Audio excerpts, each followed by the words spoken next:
Hello friends, நான் தான் கவி பேசுகிறேன். நம்ம எப்போயுமே பார்த்தீங்கன்னா மந்த்லி ஒன்ஸ் டைம் வந்துட்டு புக்ஸ் அவைலபிலிட்டி ஸ்டேட்டஸ் வந்து தெரிஞ்சுக்கிறதுக்கு நம்ம வந்துட்டு வீடியோ வந்துட்டு நம்ம கண்டக்ட் பண்ணுவோம். இதில் கமெண்ட் பண்ணுறவங்களுக்கு புக் ஸ்டேட்டஸ் வந்துட்டு இருக்கா இல்லையா அப்படின்னு கேட்டு அந்தந்த கமெண்ட்டுக்கிலேயே வந்துட்டு நம்ம வந்துட்டு ரீப்ளே பண்ணிடுவோம். ஸோ இப்போ வந்துட்டு யார் யாருக்கு புக்ஸ் இன்னும் தேவைப்படுது, சப்போஸ் நிறைய பேருக்கு ஒரு புக்கு 2 புக்கு இந்த மாதிரி வராமல் இருக்கலாம். ஸோ அந்த மாதிரி இருக்கிறவங்க வந்துட்டு டைப் பண்ணுங்கள். கமெண்ட் பண்ணுறதுக்கு முன்னாடி நம்ம அந்த சொல்கிற ஃபார்மெட்டில் வந்து டைப் பண்ணுங்கள். இல்லைனா திருப்பி நம்ம ஒரு கொஷின் கேட்போம், அவங்க ஒரு பதில் சொல்லிக்கிட்டு இருப்பாங்க. ஸோ கிட்டத்தட்ட சாட்டிங் ரொம்ப போயிட்டே இருக்கும். உங்களுக்கு புக்கு வேணும் அப்படின்னா, இப்போ ஃபார் எக்ஸாம்பிளுக்கு வந்துட்டு இப்போ நான் 23 CY பேட்ச்சு இல்லைனா 23 AY பேட்ச்சு, அதாவது ஒரு எக்ஸாம்பிளுக்கு சொல்கிறேன்.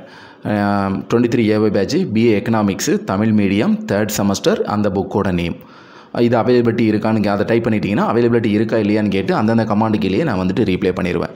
இருக்குன்னா நீங்கள் யூனிவர்சிட்டி விசிட் பண்ணி கூட, ஏன்னா இருக்குன்னு தெரிஞ்சால் நீங்கள் யூனிவர்சிட்டி விசிட் பண்ணி நீங்கள் புக்ஸ் வாங்கிக்கிறதுல யூஸ்ஃபுல் இருக்குது. ஏன்னா அவைலபிலிட்டி தெரியாமல் நீங்கள் விசிட் பண்ண முடியாதுல்ல, அதுக்காக தான் நம்ம இந்த வீடியோ வந்து போடுறது. அந்த கமாண்டோட ஃபார்மெட் வந்து கொஞ்சம் கரெக்டாக வந்து ஃபாலோ பண்ணுங்கள். ஏன்னா நம்ம இது நிறைய வீடியோவில் சொல்லியிருக்கோம், கொஞ்சம் பேர் கொஞ்சம் சம் ஆஃப் பீப்புள் வந்து அதை வந்து ஃபாலோ பண்ணுறதில்ல. ஸோ மறுபடியும் சொல்கிறேன். இப்போ ஃபஸ்ட்டு வந்து உங்கள் பேட்ச் என்னென்னா, நீங்கள் அந்த உங்கள் ரெஜிஸ்ட்ரேஷன் நம்பரோட ஃபஸ்ட்டு 4 டிஜிட் தான் பேட்ச்னு சொல்லணும். அது இந்த மாதிரி டீட்டெயில்ஸுக்கு நம்ம ஒரு யூஸ்ஃபுல்லாக ஒரு வீடியோ போட்டிருக்கோம். அந்த வீடியோவை நான் கம்பல்சரி இந்த வீடியோட எண்ட் ஸ்க்ரீனில் வந்து நான் அட்டாச் பண்ணுறேன். 24 CY batch, first semester, BA economics Tamil medium, அந்த சப்ஜெக்டோட அந்த புக்கோட நேம். சரிங்களா? மறக்காமல் மீடியம் மென்ஷன் பண்ணணும். இப்போ நான் சொல்கிற ஃபார்மெட்டில் மென்ஷன் பண்ணினா தான் நானும் கரெக்டாக கேட்டு உங்களுக்கு பதில் சொல்ல முடியும். ஒரு 2 டேஸ் நீங்கள் எல்லோரும் கமெண்ட் பண்ணி முடிச்சிட்டிங்கன்னா அதுக்கப்புறம் ஸ்டேட்டஸ் கேட்டு நான் அந்தந்த கமாண்டுக்கிலேயே வந்துட்டு உங்களுக்கு ரீப்ளே பண்ணிடுவேன். சரிங்களா? அதனால் நான் மறுபடியும் ஒரு தடவை சொல்கிறேன். 24 CY batch, first semester, BA economics Tamil medium, அந்த புக்கோட நேம். ஸோ இதை அந்த 4 இதுவும் மறக்காமல் டைப் பண்ணிடுங்க.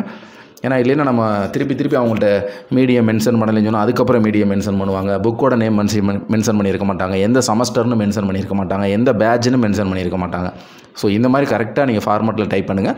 கண்டிப்பாக எத்தனை கமாண்ட் இருந்தாலும் ஒவ்வொரு கமாண்டுக்கும் தனித்தனியாக புக்ஸோட டீட்டெயில்ஸ் கேட்டு நம்ம யூனிவர்சிட்டி விசிட் பண்ணும்போது நான் கேட்டு இந்த 2 நாளைக்குள்ள உங்களுக்கு ஒவ்வொரு கமாண்டுக்கு கீழே நான் கண்டிப்பாக ரீப்ளே பண்ணிடுவேன். சரிங்களா?